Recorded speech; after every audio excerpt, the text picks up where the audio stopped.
সবাইকে আসসালামু আলাইকুম। আজকে 8 তারিখ। আমি আজকে রাতের ফ্লাইটে যাচ্ছি ওমরাতে, কিন্তু সকালে দেখলাম আসিফ মাছরাঙ্গা টেলিভিশনে আমার সম্পর্কে কিছু বাজে মন্তব্য করেছে। আমি কিন্তু ওর সম্পর্কে বলেছিলাম যে চেয়ারের গরম, এবং ওর ব্যক্তি, ওর পরিবার পরিজনকে নিয়ে কোনো কথা বলিনি, ওকেও খারাপ বলিনি। ওর ব্যক্তি জীবনে ও কি করে না করে সবই জানি আমি, কিন্তু আমি কিন্তু কোনো কথা বলিনি। কিন্তু ওর কোনো নোংরা জীবনের কোনো কথাই কিন্তু আমি বলিনি, এবং ভালো জীবনের কথাও আমি বলিনি। ওর পরিবারকে নিয়ে তো নাই, আমি চেয়ারের কথা বলেছি।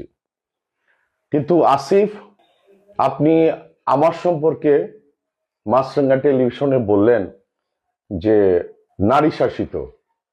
আসিফ, তুই গিয়া মৌসুমীরে গিয়া জিজ্ঞেস কর আমার অবস্থান কোথায়।